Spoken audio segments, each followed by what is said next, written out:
Our next is return to policy 123, interscholastic athletics. I would remind the board that we have the same choices we had before. We've had some minor discussions, we've had a legal update. And again, we can continue to gathering information beyond just the legal that we've gotten, legislative that we've gotten.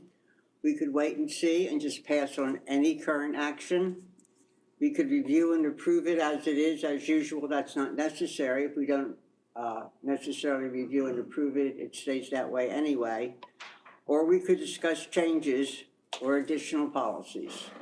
So I open it to discussion.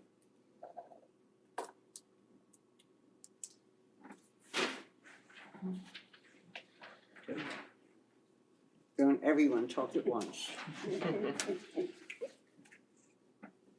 I did not want to hog the discussion since I'm the one that brought it up. I was hoping that someone else would jump in. I'm open to revise the policy. That's my recommendation. Was that 4? Is that option 4 to revise the policy? 3, that was for discuss any changes and or an additional policy. So that's my recommendation. Which? 4. Additional policy or changes in the current one? Changes in the current policy. Changes in the current one. You'll have to tell us which ones if we're going to discuss it. What do you mean? The policy? Yeah. 1, 2, 3. Excuse me? 1, 2, 3. Now, if your choice is that we make changes to the policy we have, Yeah. you need to identify what those changes are, or there's nothing there to discuss. I do have what the changes should be, but I don't know if we're there. I think we want to discuss options, correct? Okay. And then, No, that's so my fine. recommendation is option 4, but I'd like to know what, but I don't want to be You would alone. like to move forward looking Yes, I would like to move at, forward looking at changes in the current policy. Correct. Before I give what the changes should be, Okay. I would I'm like to at with least you. give you my opinion on what option it should be. Is there anyone that has a different opinion as to what we should do next? Well, I feel like we have to have the conversation. If someone wants to have it, we should probably have it, regardless of So whether or not we make changes depends on what those changes are? precisely. Okay. Yes.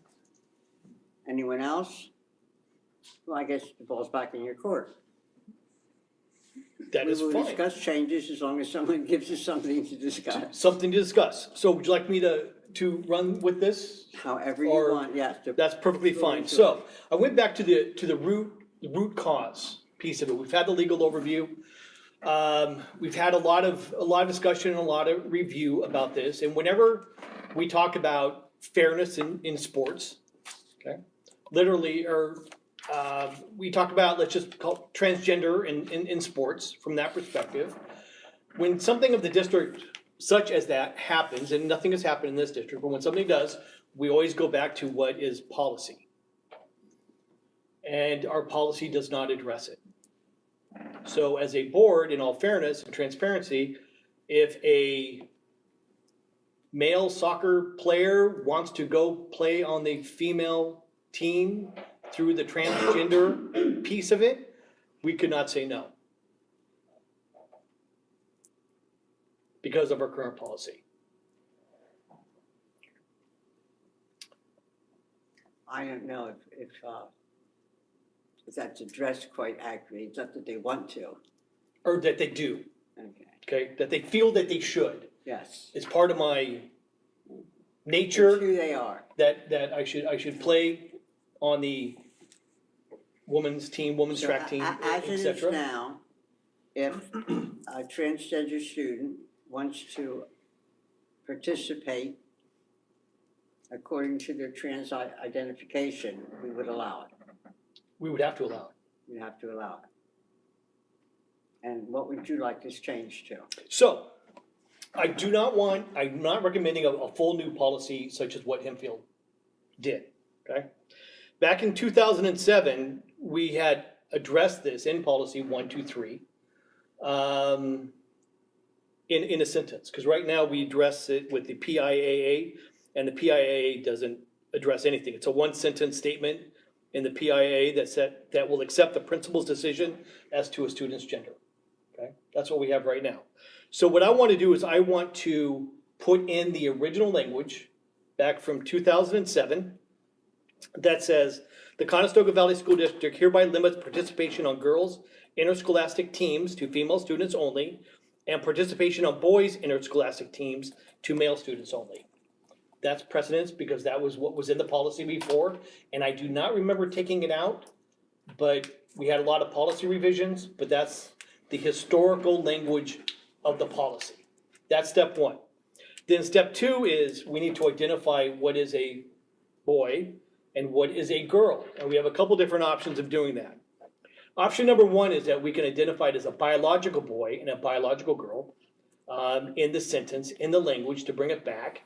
Or we can identify as a male or female based upon the birth certificate at birth. So we have a couple different options there in terms of identifying what is a boy and what is a girl.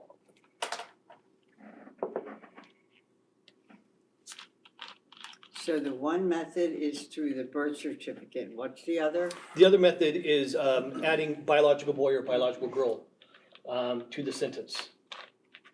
Is one idea. Because right now we had just identified as boy and girl, and if we're having it as a gray area of what is a boy and what is a girl, you need to identify what the gender is.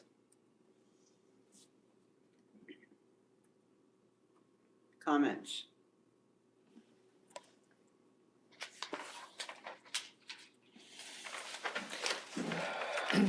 I guess for me, it's a matter of, like you said, the choice. Is it biological boy, biological girl, or is it birth certificate? That's kind of where I'm stuck on what I feel. But I agree that the wording needs changed, and I agree that we should look into doing that this evening, if that's what we need to do. Not a vote, obviously, but what I would support the birth certificate part of it. In the What if wording. they don't have a birth certificate? Well, you're in luck because we could do if they don't have a birth certificate, we could do nationalization documentation. That's not always available either, if they were born out of the country, especially if they come from a third world country. Here we go. Outside the United States of America, the original country issued birth certificate printed on specialized security paper with the raised security seal that is issued at the time of the student's birth. Is that always available? Yeah, that's honestly, that's not, maybe not, but I'm assuming yes, if they come to the country and they need a passport, I'm assuming they're gonna have their birth Don't they need certificate that with to them. register to be a student? Yes. I'm sorry, what? Don't they need that kind of documentation to register as a I really student? didn't, I just didn't know what happens to people that come from a third world country where they're, Now, no birth certificate. here's the out for the, because we can shoot holes, the outliers from that perspective, but the last sentence would say, any waiver from this requirement must be approved by the school board. So that means if you have a student who doesn't have a birth certificate, who comes from maybe a war zone or something of that nature, if they don't have any of the documentation, then that request comes in front of the school board and we make the decision. So if we're going to require birth certificates of everybody, right? Not just some people, you can't change the requirements to be on a team just for certain students. You would have to get birth certificates from everyone on the team. Okay, So everyone that participates in sports at CV would have to produce an original birth certificate. we could go down that path if you think it's Well, I acceptable. think you can't do it for some students and not others. Well, we've done it when they register for kindergarten. You have to present a birth certificate to register for kindergarten and as a student in the district. So we don't actually have to request birth certificates. They already have it. They're already on file. Oh, is that? So it's not- Okay. So in the student's profile, is it identified as male, female on the student profile? Yes. I want to say yes, it is. So we could have it where if you want to change your student profile, fine. Then it's- But if you want to play a sport through a change, then you have to produce your birth certificate. So you can change your student profile, but you can't, You can change Use your, it. yeah, at the DMV, you can change your driver's license to reflect the gender identity of your choice. However, you can't change your age. That's too bad. I know. Even though I'm 55, I identify as 45, but they didn't. And you look 35. I do. She looked at me like she was gonna come out of the glass and just strangle me. But the reality is that you can change your driver's license if you see fit. See, that's a new wrinkle. I have a problem with the fact that you can change your identity, but you can't act on that change. I don't see how that holds water. I see sex and gender identity as two separate issues. Like, you are assigned the XXXY chromosome with your sex, your biological sex. But then gender identity is something completely different and might not match your biological sex. So that's kind of, I see it as its own little entity that may need its own focus that is separate from, like, that's how I compartment, because on all the forms you fill out as a parent, like, it's sex male, female, or gender male, female. And I think those words got, and then you add gender identity, like, just basic definitions of words got everything all muddled.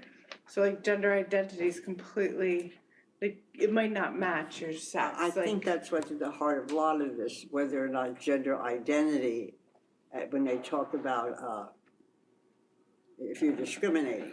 Some laws, more modern laws, also include gender identity.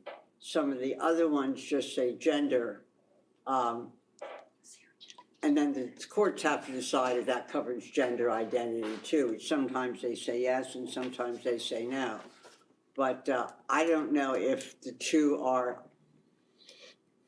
actually considered as separate as you think they are. I would have to talk to an expert in that field to know. I think everybody approaches this differently, and there's no doubt the terminology has changed. Back in 2007, one of the reasons that was changed, as I remember, is because we did have some boys back then that wanted to play field hockey, just because they liked field hockey.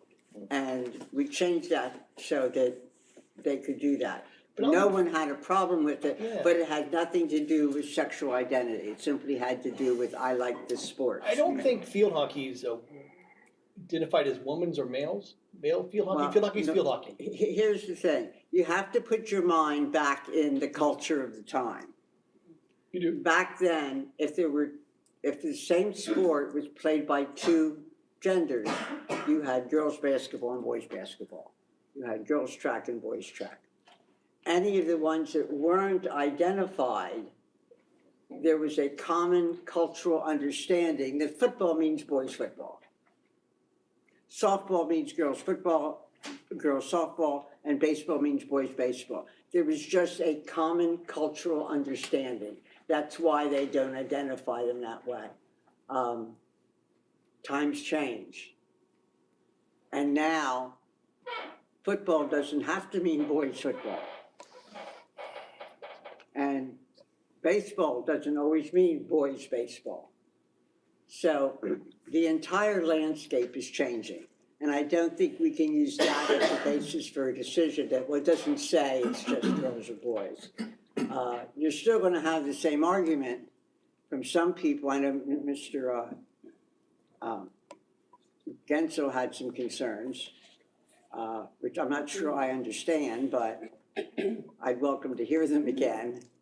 But we can't rely on the old definition and the old perception of these sports because the world is changing too fast. And our policy is not changing with it. Well, what we tend not to do is pass a policy for the minority. We pass a policy for the majority and then very carefully carve out if ever an exception is needed. This particular group of people, and I finally came across some of the numbers. The number, they took the Center for Disease Control in cooperation with, I think ESPN it was, came up with what percentage of students play sports. What percentage of boys, what percentage of girls, slightly lower for girls. I have the numbers somewhere. And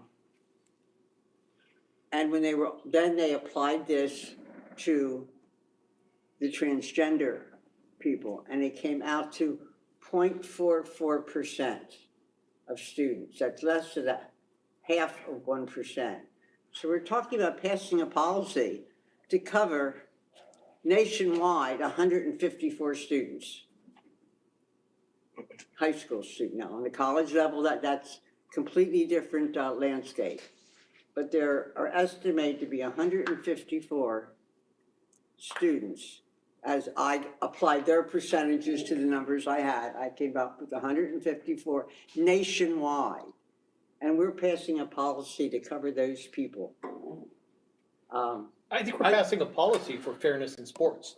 Yeah, that, my opinion is, I agree with Mike, and my issue with the policy and the sports and stuff, I mean, is fairness and safety for the players and stuff. So with that being said, I agree that, and my personal opinion is you just put it in back, the old policy, and biological men's play on the men's team, biological females play on the females team. And then, like you said, in the end, you can have the sentence about Exceptions to the rule. exceptions, yeah, such as in like, if one wants to play a sport that the other, that they don't have, that type of thing, we can then address it and go forward. I still think it can't just be a yes. What do you an mean by absolute. safety? Well, I mean, if you have wrestling out there and you have a biological male that wants to wrestle as a female, the safety factor of That's not other safety, girls. because that's And my I know, weight. in for instance, field hockey, and you mentioned about field hockey, it's primarily a female sport in the United States. Other countries, it's mostly male.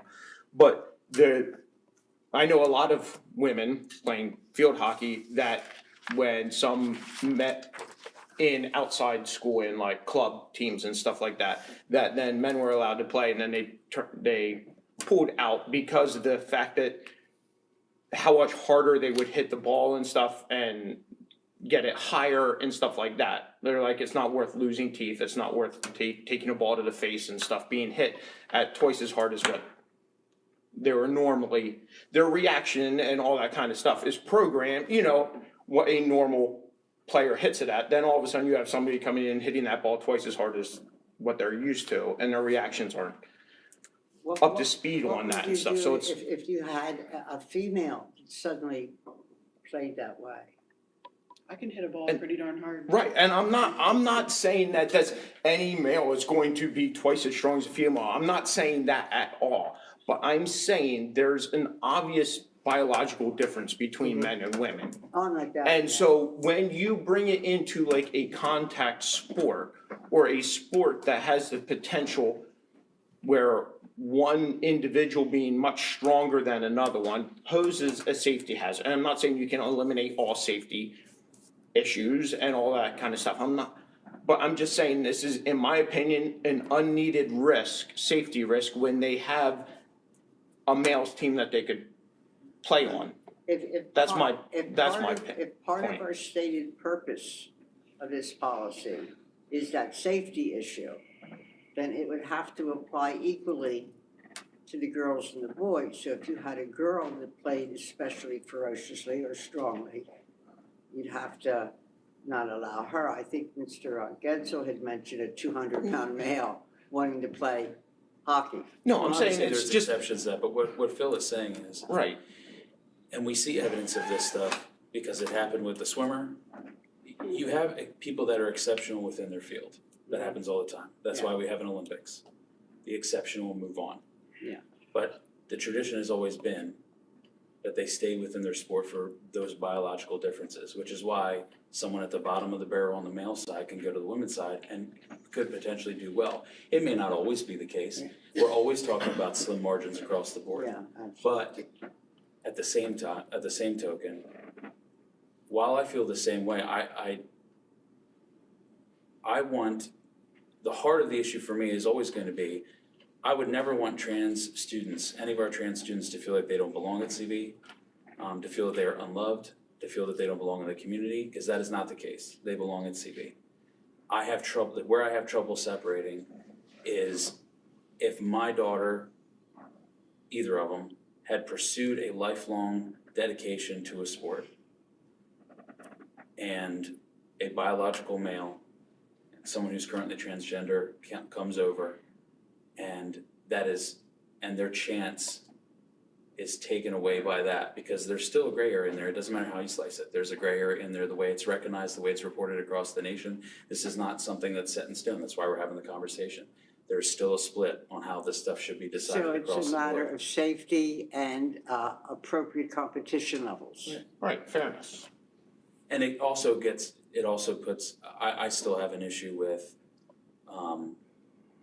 biological women, girls in locker rooms, and a biological male in there. I can't separate that in my Well, head. that's a separate issue. And I know that there's no protection for those girls in What we do- ball. Actually, it's not, it coincides. Well, no, Because if I'm a- not saying we don't address it. Yeah.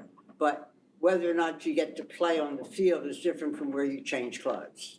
Okay, they're two separate issues that are Not addressed really, individually. because if I'm a transgender male on the girls' soccer team, then I technically could go and change in the girls' locker room. Because I'm on the women's soccer team. Not automatically. Well, we don't have a policy that says that, now do we? So this is that cascade effect. Yeah, yeah. That I'm talking And about. each item has to be. Because some school each districts, item I know has one to school be- district in Vermont had to And deal with it. here's my last question. What are we going to do if next month there's a legal ruling other than what our policy says? I don't know, but I don't wanna not do something on a what if. Right.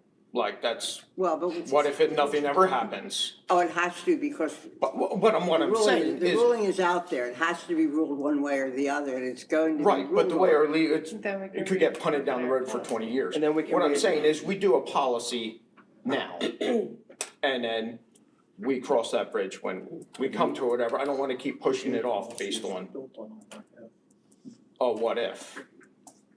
No, it's not a what-if way in the future. The Title IX regulation is already written.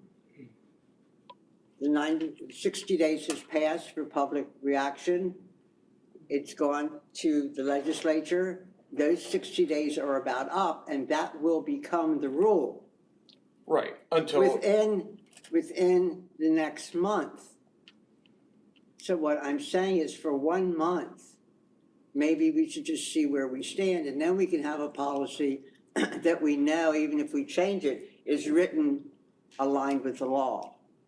what I'm saying is, I think there's a bunch of court battles that are going to Correct. continue with this. But during those court battles, the law stands as it is until it's struck down. Or judge puts a hold on it, or whatever it may be. I don't see, I'm with Mike, I don't see the problem in adding those like 3 sentences back in our policy.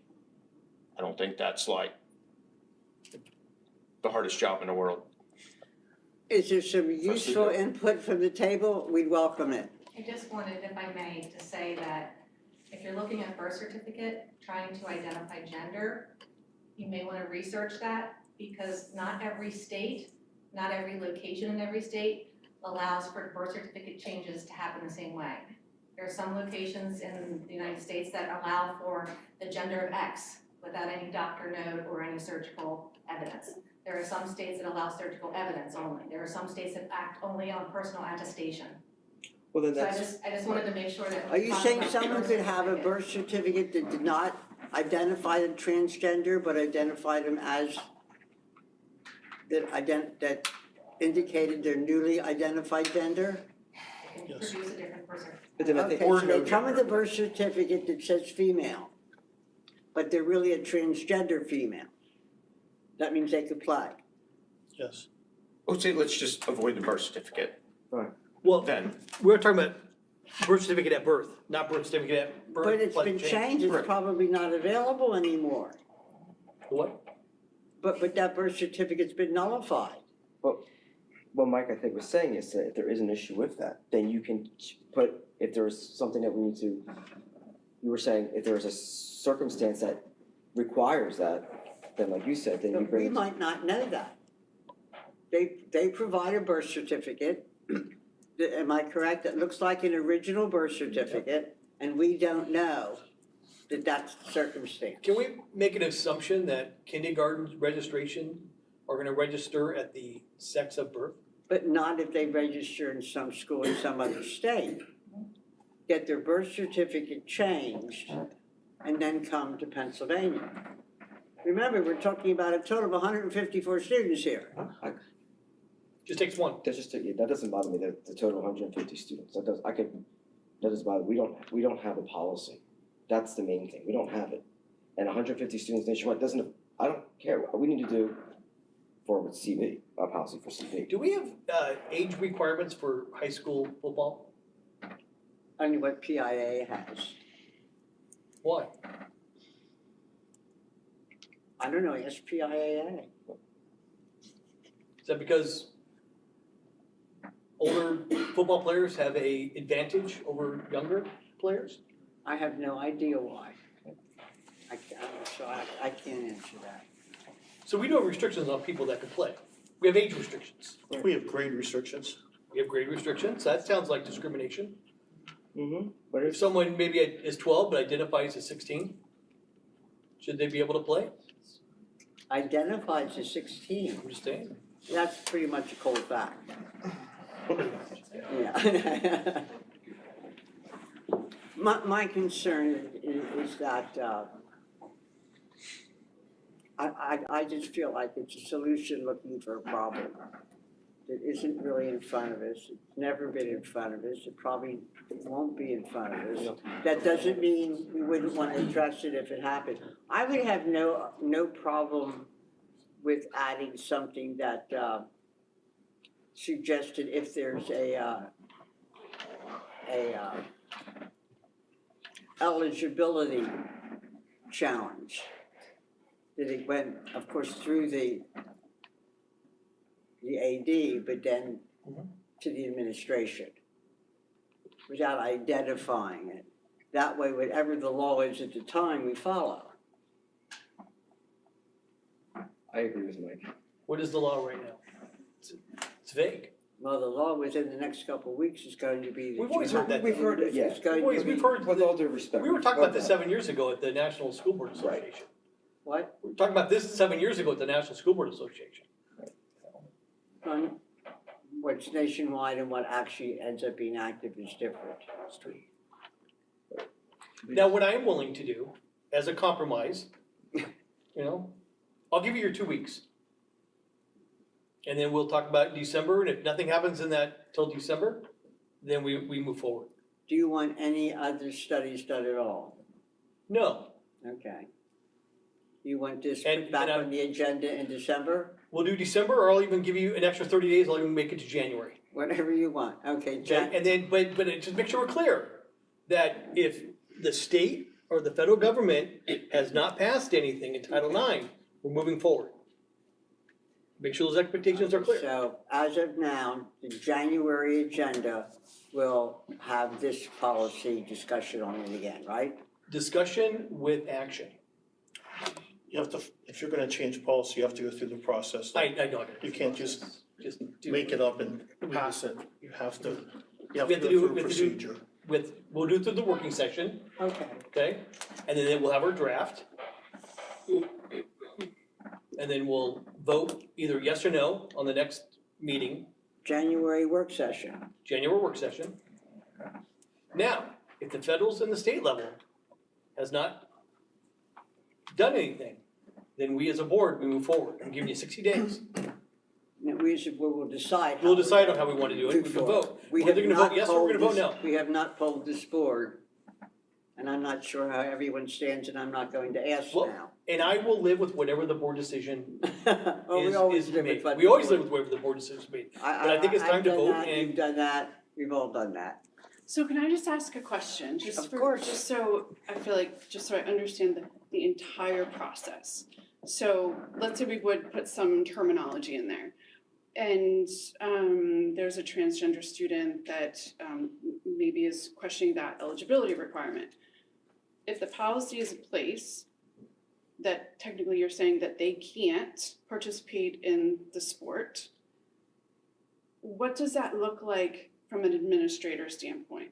Like, what are the steps that you have to go through to enforce this policy?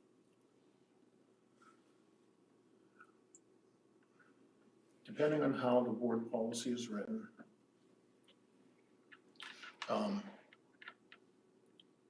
will determine how we enforce. And if we say there has to be an appeal process, if a district says no to an athlete, they have the right to appeal. And they will appeal the decision if they so choose. And I'm not sure about if it goes through District 3, if it goes to PLA, if it goes through the legal system. But they do have that right. Because what you're potentially passing is a board policy that excludes people from participating, not includes, but excludes. So you have to be very careful about that, the way it's worded. And I would say that we would definitely need legal advice before I could legally enforce. So that,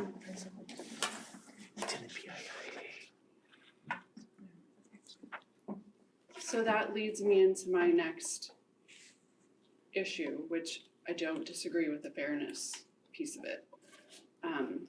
But I do have an issue with the potential of the appeal and spending hundreds of thousands of taxpayer dollars in legal fees. I have a problem with that from that perspective. So I just want to lay that out there. Do I understand where we are now is if we have limits, they automatically have the right to appeal that, no matter what our policy says about exceptions. They have the right to appeal. For, especially this, because you can bring in Title IX, whether or not it's been updated and approved or not, Yeah, the argument can still be a Title IX argument. So now you're bringing in the Office of Civil Rights, you're bringing in different ways to appeal. There's so many more layers to this, and I do understand what you're saying and what the end goal is, but I also think that this is like a systemic thing, and we sitting on a school board can't necessarily make those decisions and have them stick, because it's gonna go up, and I just don't see the risk analysis piece for me just isn't there, because the amount of students that this could impact is so small. It's just not, I just don't see it big picture wise making sense. I just want to make sure that when you say that this would apply to all transgender students, what about the transgender female that is not the 150, 200-pound athlete that's changing, that is truly has gone through transgender process, and she just wants to be part of the team, and now she plays, and she's sitting on the bench the whole time. Would she be allowed to play? She's not taking anyone's place. What about the transgender female that, or transgender male that used to swim for females and now swimming for males and is not a threat to anybody on the swim team? Or what about the person who's not transgender but is just a heck of an athlete, is gonna take someone's spot because they're just a better athlete? I mean, I think that there's a lot of nuances in this, that discussion has to occur. Because I don't want minds to be made up, I want a growth mindset here when we have that discussion in January, that it's not simply X, Y, X, it's not just chromosomes, we're dealing with children here. What is the policy to change your sex in the school? I'm sorry. Is there a policy? You talked about policy, if we have a female that wants to become male, or what is the process to do that with documentation in the district? I don't know what the process for documentation is either way. I have no idea. You know, we talk about it, I don't know how to, I know I sound like I'm playing devil's advocate, but to be honest, the concerns of safety and the fair competition are the two that bother me the most. I don't And think- I don't know how to balance those with the rights of the transgender student. So I'm left in no man's land. Dad, can you clarify when you say bother you the most? I'm sorry. When you say those two issues bother you the most, what Those do you are mean the- by bother? Those are the issues that concern me about allowing Okay. transgender students in. Whether there's a safety issue, which there can be, there's no doubt, because once they're teenagers, Right. the hormones have already given them larger lungs, larger heart, stronger muscle, all sorts of things. It won't change necessarily just because they change gender. And the unfair competition part. As Dave said, that works both ways. How about the one that isn't any threat to competition, just wants to be part of a team? That's where And I worry about not serving that child. So I'm left thinking, I don't know where there is a policy that treats everybody equally. I don't think we're saying you can't play. I think we need to have a policy, okay, we want to include you. You might want to play on this team, but you might need to play on that team, or case by case or whatever. It's not, we're not saying no. I think with the safety and everything, it might be, okay, maybe you need to stick with this versus this. And I mean, it's just an option, but I'm not saying no to anybody. If they want to play a sport, they should play a sport. But they can't play the sport they want necessarily. Well, like football, field hockey, They- you might wear pants versus a skirt, because we don't have kilts running around. But, like, it would only be an issue if it's boys soccer, girls soccer kind of thing. But they can still play That's- soccer, Yeah, they can still play. That's my so concern. they're I just want not, every playing on child the to be opposite able sex. to play. But it might not be on the girls if they want to be on the girls. It might be playing on And the it might boys not be team the or. sport they want. No, we're not gonna say you have to play basketball if they wanna play soccer, like, they could still play their sport that they want to play, but instead of, if they wanna say, I wanna be on the girls' team, but they really should be on the boys' team, But this only That's what I'm applies to saying. those sports that have separate teams. right, like boys and girls soccer, it's not like soccer. But that doesn't cover the other sports. Well, like field hockey, it doesn't, I mean, field hockey can be male or female. yeah, whoever wants to play can play, there's girls who play football. Well, I mean, So what you're saying is if we don't identify it as a girls or boys team, then it's open to both? that's personally what I would assume. As a parent, I'd be like, okay, you're too tiny, you're not gonna play football as a parent. But that would be Now, there's between me another and my wrinkle. child. If That's it another- doesn't say girls hockey, then it's already open to Well, girls that's or where the whole- boys. It is already open, Excuse me? it is already open. Well, actually, it's open, yes, it is. So this would only apply to those sports that are identified as single gender or that have two separate teams. Correct. And you're suggesting that someone would be assigned based on the safety and Well, I athletic think it- competitiveness they would add or subtract from that team? It might be a board decision they bring, because that's an anomaly, we're I not don't saying think no, it should but. be a board decision, Yeah, I I'm think it not should be an interested in making administrative this decision. I'm not Well- going to get involved in individual decisions on what child can take what team. Maybe you want to do that, but I'm going to miss that meeting. Take me off that list.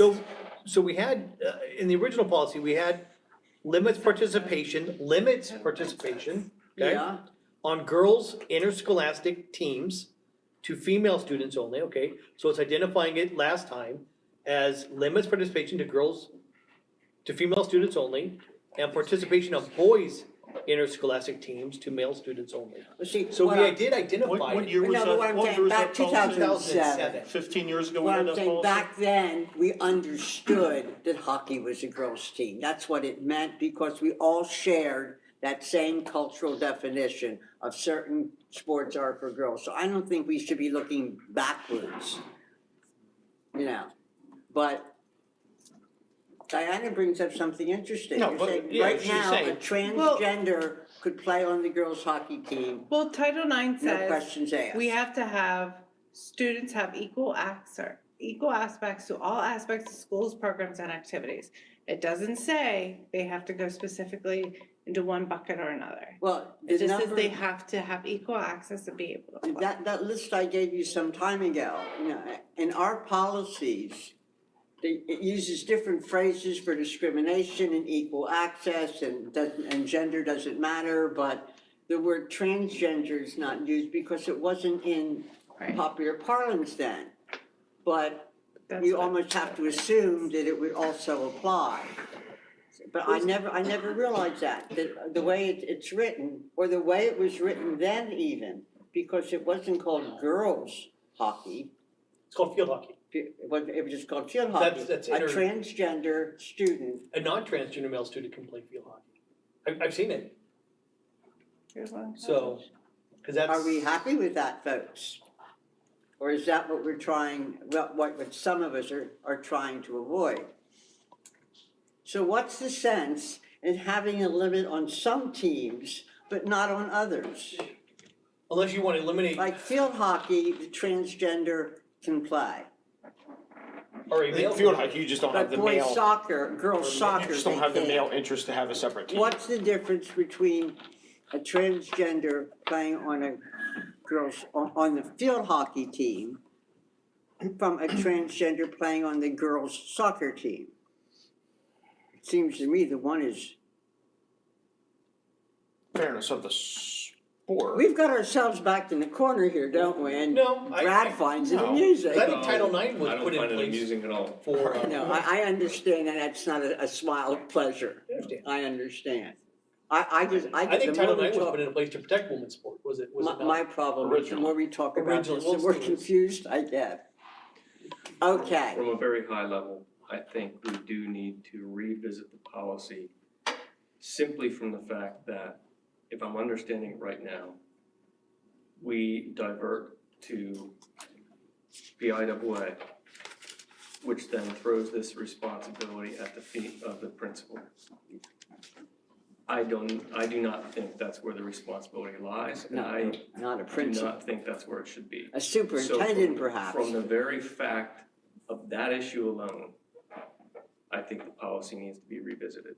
I think any, Aside from all of these other issues that we've been discussing. I agree, I think we should specify that any challenge to eligibility for any reason, should go through the athletic director and the superintendent. That's the chain of command there. I don't think that's the There's an principle. athletic chain of command, though, Yeah. that runs around the superintendent. Oh, really? Mhm. Well, we could do that if you prefer. I'm just saying, no, Yeah, but what I'm saying is, it's obvious, and I felt that way too, that putting that responsibility on a principal did not seem the appropriate place. It's if they didn't understand the organizational aspect of school districts. And I it agree. opens us up to individual opinions that could change from principal to principal. Yeah, And I just think that's a misplaced responsibility. if. I agree, No, we the need other to way go around, around that. For the sake of argument, because once it seems to be, the discussion is either a yes or no. And Mark made or Brad, Phil, you made a comment earlier about, we're not basing this on what if. That's not the argument. But this whole policy discussion is based on a what if. What if we have a transgender, specifically transgender female? No one has ever talked about a transgender male playing a sport. No one has ever said that. What is the possibility? What if a transgender female who is a great athlete compared to other females? That is what we're building this policy on. I'm just listening. That's all I've heard. I've not heard transgender male. I haven't heard transgender female who just wants to be part of a team that's not gonna put the fear of anybody into anything. This is all I've heard. So I just want you to be careful. Diane made a great point that if you go down a certain path and you have to listen to our legal advice too. I just wanna make sure everybody's aware of that before we move forward. Yeah, can I, 2 comments real quick, just as far as in the what if, I think, I'm saying what if dependent on other people, like legislators and stuff. The what if for us, I think that's part of our duty is to have policies in place for the what ifs. You know, when this happens, what do we do? Well, we go back to the policy. So that's why the difference in the what But most ifs. of our policy applies to But- things that we know normally happen. Right, correct. Okay, and then there are But little I'm saying, exceptions. but being brought up and presented with it, I think it's irresponsible to be like, no, we're not gonna address it because it won't happen, and then it happens, and then we don't have a policy. So now that it's being brought up, then I think we need to look at it as being a thing. My other real quick question was, we have, academic requirements to participate in athletics and Yes. stuff, correct? Is that a PIAA thing, like they set what It is. the requirements que- are and we follow them, correct? My question Okay, I is- just wanted to make sure we didn't have our own, No. anything separate No, from and what it's they the same is. for all schools, Right. that keeps the playing field. And that's why I wanted to make sure that we My, didn't have. my other question, I anything don't know if Brad knows this, if PIAA policy says it should be decided by the principal, and we do it differently, will they have an issue with us? I can't answer that. I will tell you that practically, a principal's not gonna make that decision on his own. No, right. He's gonna talk I to the would superintendent certainly and- hope it would be a team Yes. decision. Nevertheless, it will be viewed as the principal's decision, right? Because that's what it's supposed to be. Right. And if we have someone who is not engaged with the team and feels like this is their burning issue and they're gonna make the decision that they think is right at that given time, they have the authority to do so. Again, what ifs, I get it, but nevertheless, I do not think that that's properly placing the responsibility for that decision. I don't. I don't want a principal deciding this, I want a principal administrating at a school building. That's been an issue for me from the beginning too, although it seemed to be a minor one, but my concern is if someone else makes a decision and PIAA says it would be done by the principal, can that person say, well, I need this principal's opinion? And maybe the principal disagrees with the superintendent. Or the principal refers to a policy that doesn't exist. Or what happens when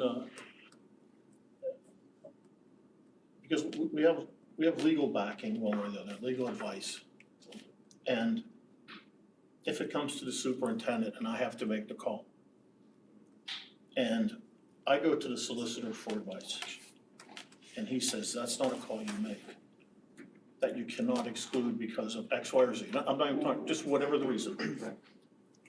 That puts me in a predicament that, do I enforce a board policy that is, I'm getting contradictory legal advice? So that just, it puts the superintendent in a bad spot. Sure. I just wanna put that out there as well. Because that's gonna be a heck of a decision. Do I go against legal advice to support a board policy of exclusion?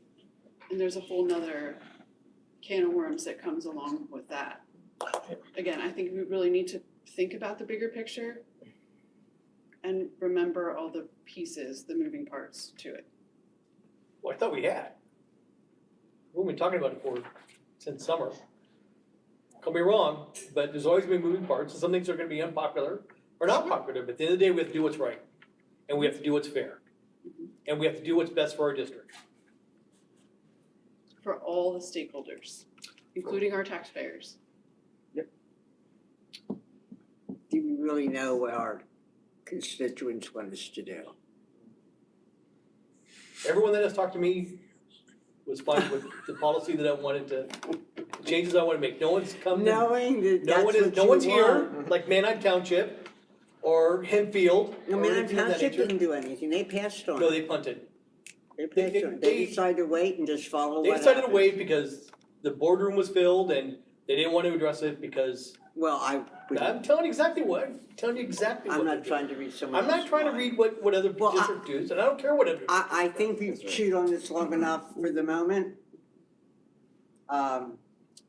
We will take your advice and put it to January. Is it the first meeting in January? He It'll be the said, first he meeting in asked for the January. work session, and if that's his request, I will honor it. However, because we're waiting for what Congress is going to We're waiting to see do. if we get any And- better And if advice. there's nothing better, then we will move forward.